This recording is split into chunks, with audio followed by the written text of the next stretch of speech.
Hello আসসালামু আলাইকুম everyone, welcome back to my another vlog. আজকের ভিডিওটা হচ্ছে কক্সবাজার ভ্লগ পার্ট 2। যারা 1 দেখেন নাই, এই ভিডিওর ডিসক্রিপশনে আমি পার্ট 1-এর লিংক দিয়ে রেখেছি, আপনারা গিয়ে দেখে আসবেন। তো আজকে আমরা গিয়েছিলাম হচ্ছে রেডিয়েন্ট ফিশ ওয়ার্ল্ডে। এখানে যাওয়ার জন্য পার পারসন 300 টাকা করে এন্ট্রি ফি লাগে। আর এখানে অনেক মাছ আছে, অনেক প্রজাতির, আর অনেক সুন্দর। বাচ্চারা গেলে অনেক বেশি খুশি হবে। এখানে মাছদেরকে ফিড করানো হচ্ছিল, তো অনেক মাছ আছে, আপনারা দেখতে থাকেন। You found me in a thunderstorm, no light to guide our way. We danced under the raindrops, hearts began to sway. Your eyes, they held a promise in the silent gray. With every touch, emotion surged like ocean waves in May.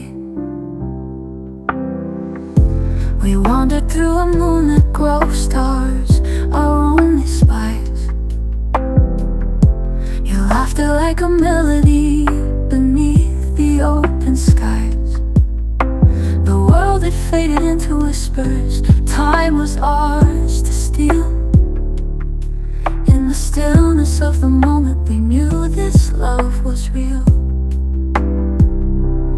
Whispers in the night, your breath against my skin. Every word a painting, story to begin.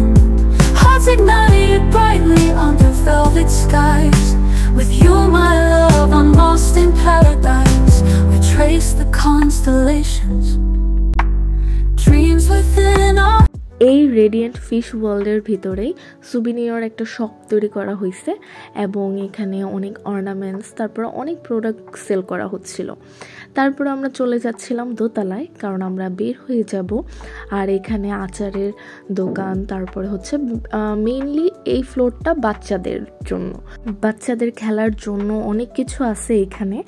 আমাদের বেবিও এখানে খেলতে চাইছিল, but আমাদের কাছে ওরকম সময় ছিল না বলে আমরা তাড়াতাড়ি বের হয়ে যাই এখান থেকে।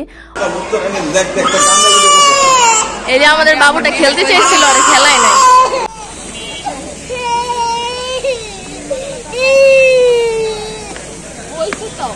দেখতেই পারলেন ও অনেক কান্না করছে। এখন আমরা বের হয়ে গিয়েছিলাম, এখন আমরা আমাদের হোটেলে চলে আসছি একটা কফি নিয়ে। এখন আমি একটু আপনাদেরকে দেখাবো আমাদের হোটেলের রিসেপশনটা, কারণ আমরা যেদিন চেক ইন করেছিলাম সেদিন আমি প্রপারলি ভিডিও নিতে পারি নাই, কারণ অনেক বেশি রাশ ছিল। দেখতেই পারছেন আমার পার্ট 1-এ, যারা এখনও দেখেন নাই গিয়ে দেখে আসবেন আমার পার্ট 1। আমি আমার ডিসক্রিপশনে লিংক দিয়ে রাখবো। এটা হচ্ছে পার্কিং এরিয়া। এই হোটেলে যদি আপনারা ওঠেন তো পার্কিংটা আপনারা পাবেন, এবং আপনাদের গাড়ি সেফলি রাখতে পারবেন এখানে। আর এটা হচ্ছে রিসেপশন এরিয়া, তার মধ্যে সোজা হচ্ছে রেস্টুরেন্ট। আর রেস্টুরেন্টটা আমি একটু বলি, আপনারা যদি এই হোটেলে আগের থেকে বুকিং করে আসেন তো আপনারা কিন্তু এখানে ব্রেকফাস্টটা পেয়ে যাবেন। আমরা যেহেতু আগের থেকে বুকিং করে আসি নাই, তো আমরা ব্রেকফাস্ট পাই নাই। সো তারা ব্রেকফাস্টে কি কি প্রোভাইড করে সেটা আমার জানা নাই, আমি বলতেও পারছি না। তারপর হচ্ছে আমরা আমাদের রুমে যাওয়ার জন্য ওয়েট করছিলাম এখানে লিফটে। তারপর হচ্ছে আমরা একটু ফ্রেশ হয়ে আমরা বিচে যাব। এখানে ফাতিমা সানগ্লাস লাগিয়ে নিচ্ছে, মাশাআল্লাহ, ওকে অনেক কিউট লাগছিল। বেচারি আজকে অনেক বেশি কান্না করছে। এখন আমরা বিচে যাওয়ার জন্য বের হয়ে গেছি। আমরা সুগন্ধা বিচে যাব, আর আমাদের হোটেলটা কিন্তু কলাতুলি বিচে, একদম ডলফিন মোড়ের সাথেই ছিল। এখন চলে আসছি সুগন্ধা বিচের যেই মার্কেটগুলো আছে। আচ্ছা, কক্সবাজারের মার্কেট বলতে কিন্তু ছোট ছোট স্টলের মধ্যে ওরা এই জিনিসগুলো নিয়ে সেল করে। আমি এটা একটু ভালো মতো বলতেছি, তার কারণ হচ্ছে অনেকেই কক্সবাজারে যায় নাই, যেরকম আমাদের আশেপাশে অনেক আপু আছে, ওরা আমাকে বলছিল যে একটু প্রপারলি ভিডিও করতে যাতে দেখতে পারে, তারা এখনও কক্সবাজার যায়নি, সেই কারণে আমি একটু বলছি। আর যারা গিয়েছেন তারা তো জানেনই। তো এখানে ছোট ছোট অনেক দোকান আছে, এক এক দোকানে এক এক জিনিস সেল করা হয়। যেরকম এক দোকানে শাল, তারপরে হচ্ছে আচার। এখন চলে আসছি মাছের সেকশানে। এখানে যে কোনো মাছ আপনারা সিলেক্ট করলে ওরা ফ্রাই করে দিবে, আপনি এখানে বসে খেতে পারবেন। এখানে মটকা চা ছিল। তারপরে আমরা এখান থেকে স্কুইড, অক্টোপাস আর হচ্ছে ক্র্যাব নিয়েছিলাম।